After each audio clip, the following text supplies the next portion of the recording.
사람이 태어나서 그리고 마지막 순간까지 항상 사람들과 함께 따라다니는 것이 분명히 있습니다. 여러 가지가 있는데 오늘은 세금에 대하여 이야기를 하려고 합니다. 아마 우리가 소득이 없는 어린아이였을 때는 우리가 세금을 내고 있다는 것에 대하여 실감하지 못합니다.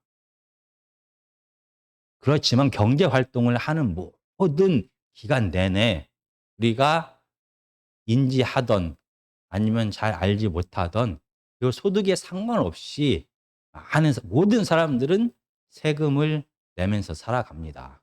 만약 우리가 차를 사게 되면은 부가가치세를 냅니다. 그리고 개별 소득세를 냅니다. 그리고 차를 등록해야 되니까 등록세도 내게 됩니다. 그리고 차와 전혀 상관이 없어 보이는 지방 교육세도 우리가 내게 됩니다. 그리고 매해마다 우리가 차를 소유하고 있는 한 자동차세를 매해마다 내게 됩니다. 자동차뿐만이 아니라 우리가 집을 사도 마찬가지입니다. 취득세를 내게 되고 지방 교육세를 내게 되게 됩니다. 그리고 매해마다 이 집에 대한 재산세를 또 내게 됩니다. 그리고 집이 여러 채일 경우에는 종합부동산세를 내게 됩니다. 그래서 이런 세금이 싫어서 만약에 집을 팔게 되면 또 양도소득세를 또 내야 됩니다. 집이라든지 차뿐만이 아니라 우리가 여윳돈이 있어서 은행에 저금을 해도 이자 소득세를 또한 내게 됩니다. 그리고 우리의 재산을 자녀들에게 물려주었을 때도 증여세를 또한 내게 됩니다. 그리고 우리가 죽게 되어서 죽은 다음에 남겨진 재산에 대해서도 상속세가 부과가 됩니다. 이렇게 우리가 사람으로 이 땅을 살아가면서 경제 활동을 하게 되면은 우리가 알던 모르던 세금과 떨어져서 살 수는 없게 됩니다.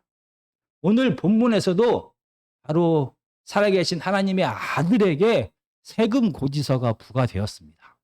17장 24절부터 27절까지입니다. 가버나움에 이르니 반세계를 받는 자들이 베드로에게 나와 이르되 너의 선생은 반세계를 내지 아니하느냐 이르되 내신다 하고 집에 들어가니 예수께서 먼저 이르시되 시몬아 내 생각은 어떠하냐 세상 임금들이 누구에게 관세와 국세를 받느냐 자기 아들에게냐 타인에게냐 베드로가 이르되 타인에게니이다. 예수께서 이르시되 그렇다면 아들들은 세를 면하리라. 그러나 우리가 그들이 실족하지 않게 하기 위하여 내가 바다에 가서 낚시를 던져 먼저 오르는 고기를 가져 입을 열면 돈 한 세겔을 얻을 것이니 가져다가 나와 너를 위하여 주라 하시니라. 지금 마태복음 17장 오늘 본문에서 다루고 있는 이 세금은 성전세입니다. 이 성전세는 모든 이스라엘 백성들이 20세 이상의 남자이면 다 내야 되는 겁니다. 1년에 한 번 반세겔씩의 세금을 내게 됩니다. 우리가 세금을 걷는 주체에 따라서 우리나라 세금도 국세가 있고 지방세가 있습니다. 중앙정부에서 걷는 세금이 있고 지방자치단체에서 걷는 세금이 있습니다. 예수님 당시에도 이스라엘 백성들은 로마의 식민지로서 살아갔습니다. 그래서 이 세금 중에서 로마에 직접적으로 내야 되는 세금이 있었습니다. 그런데 이 성전세, 모든 이스라엘 백성들이 20세 이상의 남자이면 1년에 한 번씩 내는 이 성전세는 로마 제국에게 내는 것이 아니라 유대 지도자들에게 내는 세금입니다. 이 세금은 대제사장이 관할을 하는데 아마 사두개인들이 중심이 되어서 이 세금을 받았을 것입니다. 매해마다 6월절이 되기 전에 자기가 사는 지역에서 모든 유태인의 남자들은 반세겔씩 이 성전세를 내게 되었습니다. 자기가 사는 지역에서 반세기를 내지 않았을 경우에는 6월절이 되면은 이스라엘 백성들은 예루살렘 성전에 모이게 됩니다. 6월절을 지키기 위하여. 그때 이 성전세를 내게 됩니다. 그런데 그때에는 이스라엘 땅에 살고 있는 이스라엘 백성들뿐만이 아니라 해외에 살고 있는 모든 이스라엘 백성들도 6월절을 지키기 위하여 예루살렘 성전에 모이게 됩니다. 이때 이 대제사장들은 이 성전세를 특별히 두로의 은 세겔로 받았습니다. 그래서 자기가 지금까지 가지고 있었던 동정과 이 특별히 성전세를 내기 위하여 은 세겔, 두로의 은 세겔로 바꿔야만 했습니다. 이 환차 이익을 통하여 이 대제사장들과 종교 지도자들은 많은 이익을 보게 되었습니다. 지금 방금 전에 제가 말씀드린 사건이 마태복음 21장 12절에 보면 이렇게 나옵니다. 예수께서 성전에 들어가서 성전 안에서 매매하는 모든 사람들을 내쫓으시며 돈 바꾸는 사람들의 상과 비둘기 파는 사람들의 의자를 둘러 엎으시고, 여기서 돈 바꾸는 사람들이 있었다라고 말합니다. 바로 두로의 은 세겔로 성전세를 내기 위하여 이 성전에 온 모든 사람들이 자기가 가지고 지금까지 사용했던 동정과 바꾸었습니다. 이런 배경 속에서 우리가 마태복음 17장 오늘 본문을 보기를 원합니다. 지금 가버나움에 이 성전세를 걷는 사람들이 베드로에게 나왔습니다. 그리고 말합니다. 너희 선생인 예수님은 성전세를 안 내느냐라고 시비를 겁니다. 지금은 성전세를 내야 될 때니 성전세를 내라라고 얘기하는 게 아닙니다.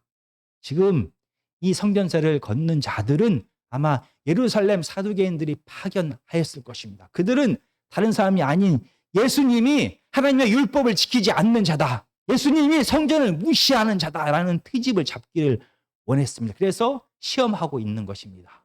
너희 예수님은 성전세를 내지 않느냐라고 물어봅니다. 그러자 베드로가 말합니다. 아니다. 예수님은 성전세를 내신다라고 말합니다. 예수님한테 물어보지도 않고 이렇게 베드로가 직접 대답했다는 것은 그동안 아마 성전세를 예수님은 계속 꾸준히 냈던 것입니다. 이 사두개인들과의 종교 지도자들과의 다툼을 피하기 위하여 오늘 본문에서는 예수님은 성전세를 낸다라고 말합니다. 그렇지만 베드로에게 다시 한번 이 성전세를 통하여 예수님이 누구인지를 예수님은 알게 하십니다. 25절과 26절입니다. 예수께서 먼저 이르시되 시몬아 내 생각은 어떠하냐? 세상 임금들이 누구에게 관세와 국세를 받느냐? 자기 아들에게냐 타인에게냐? 베드로가 이르되 타인에게니이다. 예수께서 이르시되 그렇다면 아들들은 세를 면하리라. 이 성전세 얘기를 하다가 갑자기 세상 세금에 대하여 예수님은 말합니다. 그리고 세상 임금들이 누구에게 세금을 거두는지를 물어봅니다. 그리고 자기 아들들은 바로 세금을 내지 않는다라고 말합니다. 왜 갑자기 이 왕의 아들이 세금을 내지 않는 이야기를 예수님은 하는 것입니까? 지금 성전이 어디입니까? 성전은 만왕의 왕 대신 하나님께서 임재하여 다스리는 곳이 바로 성전입니다.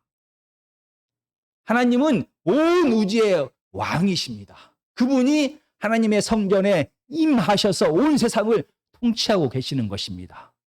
그리고 예수님은 바로 그 통치자 하나님의 아들이십니다. 그러면 당연히 세상의 법칙처럼 예수님한테는 세금을, 성전세를 거두지 말아야 하는 게 당연한 것입니다. 그럼에도 불구하고 이 사두개인들이 예수님 앞에 성전세를 내라고 했을 때 그걸 허락하셨습니다. 세금을 내야 될 필요가 없는 하나님의 아들이지만 오늘 27절에 보면 그들이 실족하지 않게 하기 위하여 성전세를 내자라고 말합니다. 지금 이 땅에 오신 예수님은 바리새인들과 서기관, 당시 유택의 지도자들과 싸우기 위하여 이 땅에 오신 것이 아닙니다. 이 땅에 오신 예수 그리스도의 더 큰 구원의 사역이 아직 남아 있는 것입니다. 예루살렘에 가서 십자가를 지고 마지막 예수님 하나님께서 명령하신 그 사역을 감당하기 위하여 이 작은 일, 성전세 문제는 다투지 않고 그냥 넘어가는 것이 좋겠다라고 말하는 것입니다.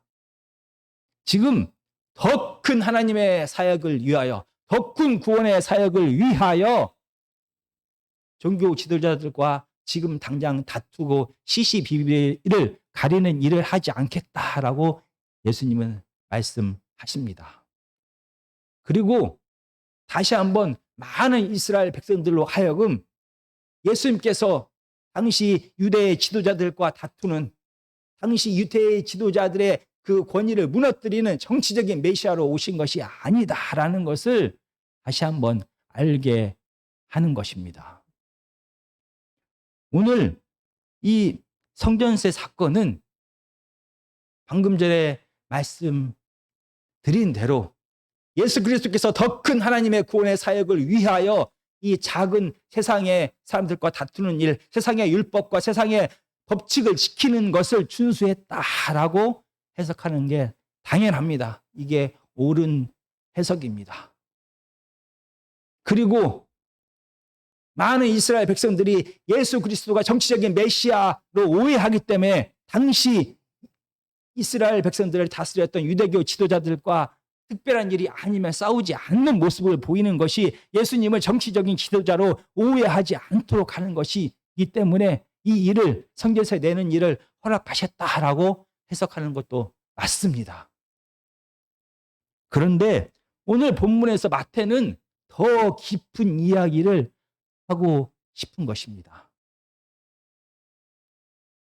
지금 마태복음 16장에서 빌립보 가이사랴에서 베드로는 예수님에 대하여 주는 그리스도시요 살아계신 하나님의 아들이십니다 라는 고백을 합니다. 그리고 예수님께서는 베드로의 고백 이후에 이 마태복음의 주제가, 중심 주제가 바뀌게 됩니다. 그 주제는 예수 그리스도의 죽으심입니다. 예수 그리스도의 십자가의 죽으심이 이 베드로의 고백 이후에 마태복음의 중심적인 주제가 되었습니다. 그리고 오늘 이 성전세 사건 바로 앞부분에 어떠한 말이 기록되어 있는지 저희가 다시 살펴보겠습니다. 17장 22절과 23절입니다. 갈릴리에 모일 때 예수께서 제자들에게 이르시되 인자가 장차 사람들의 손에 넘겨져 죽임을 당하고 제3일에 살아나리라 하시니 제자들이 매우 근심하더라. 이 땅에 오신 메시아로서 예수 그리스도의 사역이 결국은 십자가의 죽음을 통하여 완성될 것이다 라는 얘기를 예수님은 한 번, 두 번 계속하고 있는 것입니다. 제자들은 이제 예수님의 사역이, 예수님의 메시아의 사역이 결국은 죽음을 통하여 끝나게 된다라는 것을 이제는 이해하게 되었습니다. 그래서 그들은 근심이 가득했습니다. 이렇게 예수님의 죽음이 중심 주제로 기록하기 시작하면서 이 마태는 갑자기 성전세 이야기를 그 뒷부분에 기록하는 것입니다. 예수 그리스도의 죽음이 어떤 의미인지를 성전세를 통하여 마태는 이야기하고 싶었던 것입니다.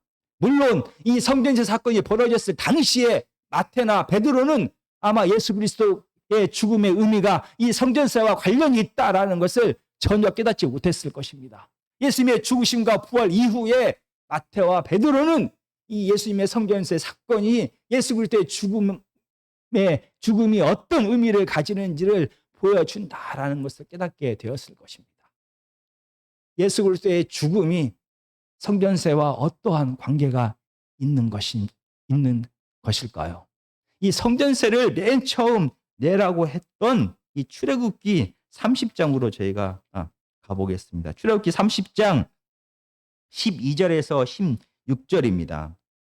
내가 이스라엘 자손의 수효를 조사할 때 조사받는 각 사람은 그들을 계수할 때 자기의 생명의 속전을 여호와께 드릴지니 이는 그것을 계수할 때 그들 중에 질병이 없게 하려 함이라. 무릇 계수 중에 드는 자마다 성소의 세겔로 반 세겔을 낼지니 한 세겔은 20게라라. 그 반 세겔을 여호와께 드릴지며 계수 중에 드는 모든 자 곧 20살 이상 된 자가 여호와께 드리되 너희의 생명을 대속하기 위하여 여호와께 드릴 때 부자라고 반세겔에서 더 내지 말고 가난한 자라도 덜 내지 말지며 너는 이스라엘 자손에게 속전을 취하여 회막 봉사에 쓰라. 이것이 여호와 앞에서 이스라엘 자손의 기념이 되어서 너희의 생명을 대속하리라. 지금 이 성전세의 기원이 바로 출애굽기 30장에 나옵니다. 애굽에서 출애굽한 다음에 이스라엘 백성들의 수가 얼마나 되는지를 세게 되었습니다. 그리고 특별히 전쟁을 나가거나 특별한 어떤 사건이 있을 때마다 이스라엘의 20세 이상의 남자들의 수를 계수했습니다. 그래서 인구조사에서 자기가 하나님의 백성으로 인정받은 자들은 다 성전세를 내도록 했습니다. 성전세를 내야만 그들이 하나님의 심판에서, 하나님의 죽음에서, 하나님의 재앙에서 벗어날 수 있다라고 출애굽기 30장은 말합니다. 이 성전세, 생명의 속전, 생명을 대신하는 이 값을, 의미를 더 깊이 있게 알기 위해서는 이스라엘 백성들과 하나님과의 언약 관계를 이해하면은 더 이 의미를 알 수가 있는 것입니다. 이스라엘 백성들과 하나님은 언약을 통하여 새로운 관계를 시작하셨습니다. 그리고 이스라엘 백성들이 하나님의 율법을 준수할 때 그들은 이 언약 관계가 유지되어서 하나님으로부터 생명과 복을 누리게 됩니다.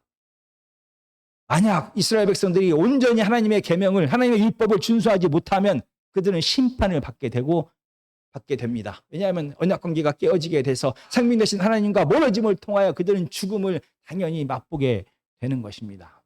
그러나 하나님은 이미 아셨습니다. 이 사람의 죄성 때문에 그들이, 이스라엘 백성들이 하나님의 율법을 온전히 순종하지 못할 것을 아시고 미리 제사 제도를 주셨습니다. 그래서 이스라엘 백성들의 불순종의 죄값을 희생 제물이 대신 짊어지고 죽게 하셨습니다. 그래서 이 언약 관계가 계속 유지되게 하셨습니다.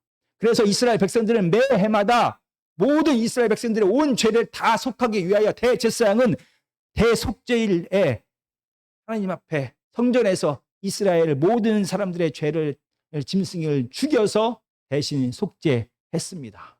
그리고 모든 이스라엘 백성들은 자기가 죄를 지을 때마다 하나님 앞에 나와서 짐승이 대신 주어지는 희생 제사를 드림을 통하여 그들의 죄를 대신 짐승이 지게 했습니다. 그래서 하나님과 이 언약 관계가 유지될 수 있도록 했던 것입니다. 거기에 더해서 오늘 본문에서 이스라엘 백성들에게 매해마다 이 성전세, 이 생명의 속전을 내도록 했던 것입니다. 만약 한국에서 살고 있는 많은 사람들이 간접세만을 내게 될 경우에는 자기가 어떤 사람인지 잘 알지 못합니다. 그러나 직접 세를 내게 될 때마다 그는 자기가 누구인지를 알게 됩니다. 매해마다 자동차 세를 내는 사람은 알게 됩니다. 내가 자동차의 소유주이구나라는 것을 알게 됩니다. 매해마다 재산세를 내는 사람은 알게 됩니다. 내가 집을 소유하고 있다라는 것을 알게 됩니다. 매해마다 종합부동산세를 내는 사람은 내가 집이 한 채가 아니라 여러 채를 가지고 있는 사람이다라는 것을 깨닫게 됩니다. 마찬가지입니다. 이스라엘 백성들은 매해마다 이 성전세를 내야만 했습니다. 그러면서 성전세를 낼 때마다 그들은 깨닫게 됩니다.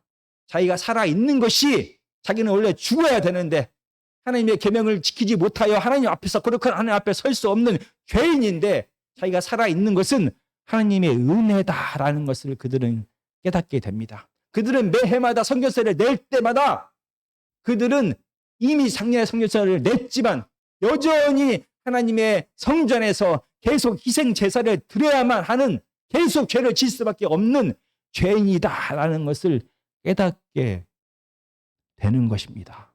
그래서 이스라엘 백성들은 성전세를 매해마다 낼 때마다 그들이 죄인이고 그들이 하나님의 자녀가 된 것은 하나님의 은혜다라는 것을 알게 됩니다. 이 목적으로 매해마다 성전세를 냈던 것입니다. 그런데 마태복음 17장에 나오는 살아계신 예수님은 죄인이 아니십니다. 그분은 성전세를 낼 필요가 없는 거룩한 하나님의 아들이십니다. 그리고 그분은 하나님의 아들로서 이 성전세를 내서 다시 이 죄의 문제를 회복해야만 하나님의 아들이, 하나님의 자녀가 되는 것이 아닌, 그는 원래부터 하나님의 아들이십니다. 죄가 없는 하나님의 아들이십니다. 성전세를 낼 필요가 전혀 없는 그분입니다. 그런데 오늘 본문에서는 성전세를 낼 필요가 없는 죄인도 아닌 의인이고 거룩하신 분이고 하나님의 살아계신 하나님의 아들이신 그분이 성전세를 내겠다라고 말합니다.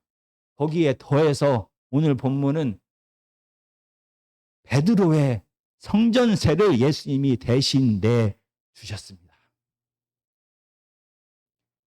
베드로가 죄인이기 때문에, 베드로가 죽을 수밖에 없는 죄인이기 때문에 그는 매해마다 성전세를 내야 되는 존재입니다. 하나님의 은혜 없이는 죽을 수밖에 없는 죄인인 것입니다. 그래서 그는 매해마다 성전세를 내야만 하는 존재인데 오늘 본문에서 베드로의 성전세를 예수님이 대신 내어주셨습니다. 그러면 베드로는 성전세를 안 내도 됩니다. 이 간단한 사건이 예수 그리스도의 죽음의 의미를 통하여 더 깊어진 큰 의미를 드러내는 사건으로 변합니다. 바로 베드로가 죽을 수밖에 없는 죄인입니다. 죽어야만 하는 죄인입니다. 매해마다 성전세를 내고 그 다음에도 또 내고 매해마다 성전에서 드리는 희생 제사를 통하여 그의 죄의 문제를 해결해야만 하나님 앞에 설 수 있는 그런 죄인이 베드로인 것입니다. 그런 자가 교회의 대표인 것입니다. 그런데 예수 그리스도의 십자가의 죽으심의 의미가 무엇입니까? 예수님의 십자가에 죽으셨다라는 것은 이 베드로가 매해마다 내야 될 성전세를 이제 더 이상 안 내도 된다는 것입니다. 예수 그리스도께서 십자가의 대신 죽음을 통하여 이 모든 베드로의 죄값을 다 치르셨다라는 것입니다. 예수님이 대신 죽으셨다라는 것입니다. 베드로가 죽어야 되는데 예수님이 대신 죽으셨다라는 것입니다. 예수 그리스도의 죽음의 의미를 마태복음 20장 28절은 이렇게 말합니다. 인자가 온 것은 섬김을 받으려 함이 아니라 도리어 섬기려 하고 자기 목숨을 많은 사람의 대속물로 주려 함이라. 대속물, 바로 속전으로 주려 함이라 라고 말하고 있는 것입니다. 오늘 이 성전세의 사건은 단순한 사건이 아니라 예수 그리스도의 죽음이 바로 생명의 속전의 사건이다라는 것을 간접적으로 보여주는 것입니다. 그래서 더 이상 이제는 죄인 된 사람들이 매해마다 이 생명의 속전, 성전세를 내지 않아도 되는 것입니다. 예수 그리스도의 죽음의 의미가 무엇인지를 다시 한번 마태는 말하고 싶었던 것입니다. 정말 저희가 이 땅을 살아갑니다. 이 땅에서 경제활동을 하면서 살아갑니다. 그러면 모든 사람들은 자기가 인정하던 인정하지 않던 이 세금의 문제에서 벗어날 수가 없습니다. 작은 아이스크림만 사 먹어도 우리는 그 속에서 세금을 자연스럽게 내고 있습니다. 우리가 세금을 낸다는 것은 우리가 현재 지금 살아있다라는 것이고, 우리가 세금을 낸다는 것은 우리가 지금 현재 경제활동을 하고 있다라는 또 다른 증거인 것입니다. 마찬가지입니다. 우리가 사람으로서 이 땅을 살아가면 우리는 이 죄의 문제에서 결코 벗어날 수가 없습니다. 왜냐하면 아담과 하와의 죄악으로 인하여, 불순종으로 인하여 이 세상은 부서져 버렸습니다. 이 죽음과 두려움이 가득한 세상이 되었습니다. 거기에 더해서 우리 안에는 뿌리 깊이 박혀 있는 하나님에 대한 불순종, 죄성이, 탐욕이 여전히 남아 있습니다. 그래서 우리 안에 있는 죄성과 세상에 부서져 버린 죽음과 두려움과 이게 하나가 되어서 우리는 평생을 이 죽음과 두려움과 분노와 미움과 질병과 아픔과 이 죄의 영향 아래서 살아갈 수밖에 없습니다. 그런데 오늘 본문은 분명히 말합니다.